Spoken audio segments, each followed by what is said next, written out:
Breaking news తెలంగాణలో BC reservations అంశంపై నేడు హైకోర్టులో విచారణ జరగనుంది. నిన్న జరిగిన వాడివేడి వాదనల్లో న్యాయవాదులు తమ వాదనలు బలంగా వినిపించారు. న్యాయస్థానం ఎలాంటి నిర్ణయం వెలువరిస్తుందో అన్న ఉత్కంఠ చాలాసేపు నెలకొనగా తీర్పు వాయిదా వేసింది. ఇవాళ మధ్యాహ్నం 2:15 విచారణ జరగనుంది. ఇదే సమయంలో స్థానిక సంస్థల ఎన్నికలకు సంబంధించిన నోటిఫికేషన్ జారీపై స్టే విధించాలని పిటిషనర్ తరపు న్యాయవాదులు కోరారు. ఈ విజ్ఞప్తిని పరిగణలోకి తీసుకోలేదు తెలంగాణ హైకోర్టు. ఈ క్రమంలో నేడు స్థానిక సంస్థల ఎన్నికల నోటిఫికేషన్ జారీకి మార్గం సుగమమైంది.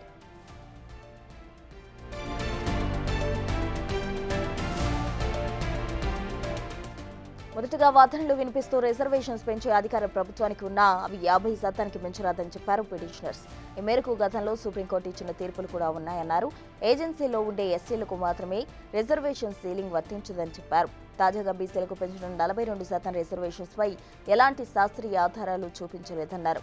ఎస్సీ ఎస్టీల జనాభా తగ్గిందా పెరిగిందా అనే లెక్కలు ప్రభుత్వం వద్ద లేవని, ఎస్సీ ఎస్టీల జనాభా పరిగణలోకి తీసుకోకుండా బీసీ రిజర్వేషన్స్ పెంచుతారన్నారు. 2018లో బీసీలకు కల్పించిన 34% రిజర్వేషన్స్ ఇదే కోర్టు కొట్టివేసిందని చెప్పారు. రాజ్యాంగబద్ధంగా ఎన్నికల నిర్వహణకు తాము వ్యతిరేకం కాదని చెప్తూ రాజ్యాంగ విరుద్ధంగా వాటిని ఎలా నిర్వహిస్తారని అడిగారు. Triple-10 పాటించకుండా రిజర్వేషన్స్ పై చట్టం చేయలేరని కోర్టు దృష్టికి తీసుకొచ్చారు. బీసీ జనగణన కోసం డెడికేటెడ్ కమిషన్ సిఫార్సుల మేరకు రిజర్వేషన్ శాతం తేల్చాలని సుప్రీంకోర్టు సైతం మార్గదర్శకాలు ఇచ్చినట్టు తెలియజేశారు.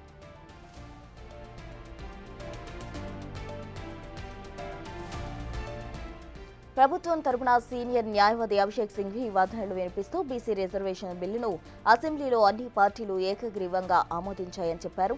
రాజకీయాలకు అతీతంగా ఈ బిల్లుకు మద్దతు లభించిందన్న సమగ్ర కులగణన ద్వారానే ప్రభుత్వం రిజర్వేషన్స్ పై ముందుకెళ్తుందని చెప్పారు. బీసీ ప్రత్యేక డెడికేటెడ్ కమిషన్ ఇచ్చిన నివేదిక ఆధారంగా ప్రభుత్వానికి 50% మించి రిజర్వేషన్స్ పెంచే అధికారం ఉందన్నారు.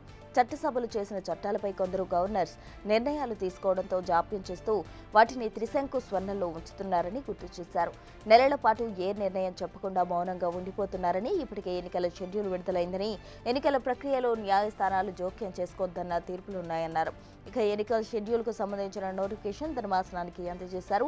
ప్రస్తుత పరిస్థితుల్లో స్టే ఇవ్వడం సరికాదన్నారు. సమగ్ర అధ్యయనం తర్వాతే బీసీ రిజర్వేషన్స్ బిల్లు రూపొందించి జీవో ఇచ్చినట్టు చెప్పారు.